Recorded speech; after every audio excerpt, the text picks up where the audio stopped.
મહારાજા સયાજીરાવ ગાયકવાડ દ્વારા શહેરમાં અનેક ઐતિહાસિક ઇમારતો સહિત અનેક તળાવો નગરજનોને ભેટમાં આપ્યા છે. જો કે વિકાસની આંધળી દોટ વચ્ચે તેમાંના કેટલાક તળાવનું અસ્તિત્વ રહ્યું નથી. કેટલાક તળાવો સુંદરીકરણના નામે સિમેન્ટ કોન્ક્રીટના જંગલમાં ફેરવાયા છે.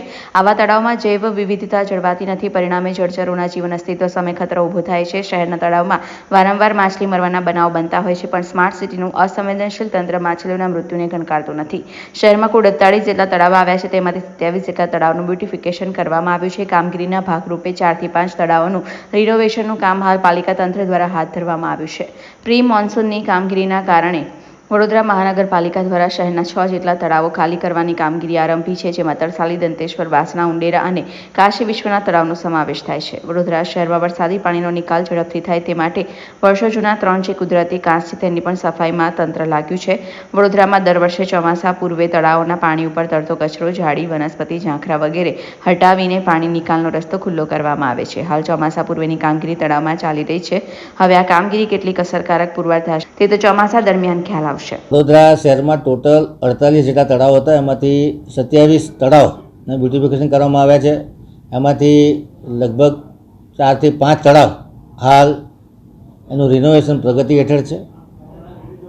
આ વખતે પ્રી મોન્સૂન કામગીરીના ભાગરૂપે વડોદરા શહેરના 6 તળાવ કે જેમાં વેજીટેશનનો, વનસ્પતિનો, પોલ્યુશનનો ઘણા બધા પ્રોબ્લેમ હતા, એટલે આ તળાવ ખાલી કરવાનું નક્કી કરવામાં આવ્યું છે, જેથી કરીને વહેલાથી આપણને છુટકારો મળે અને તળાવોની હેલ્થ સુધરે. કારણ કે તળાવ જેમ જેમ એની ઉંમર વધતી જાય એ પ્રમાણે તળાવોના પાણીમાં ન્યુટ્રિયન્ટ વધી જતા હોય છે અને આપણે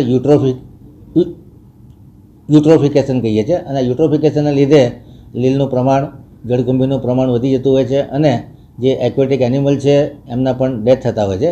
એટલે પર્યાવરણના રક્ષણના ભાગરૂપે લગભગ 6 જેટલા તળાવ તરસાલી, દંતેશ્વર, વાસણા, ઉંડેરા, કાશી વિશ્વનાથ આ તળાવોને ખાલી કરવામાં આવ્યા છે.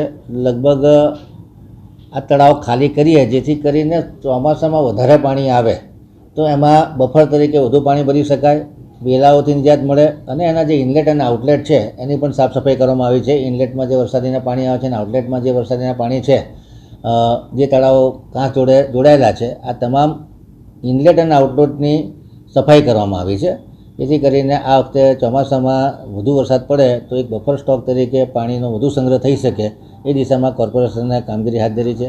એ સિવાય તળાવોના મોનિટરિંગ થાય એ માટે 48 તળાવો પર 192 જેટલા CCTV કેમેરા લગાડ્યા છે, ગેજિંગ સ્ટેશન લગાડેલા છે અને એ પ્રમાણે તળાવોની હેલ્થ, તળાવમાં વનસ્પતિ, તળાવની આજુબાજુ કોઈ અતિક્રમણ થાય તો આ તમામ વસ્તુની જાણકારી મળી રહે એ દિશામાં કોર્પોરેશને કામગીરી હાથ ધરી. રિપોર્ટર સની સિંધે, સત્યમેવ જયતે, લાઈવ ન્યૂઝ, વડોદરા.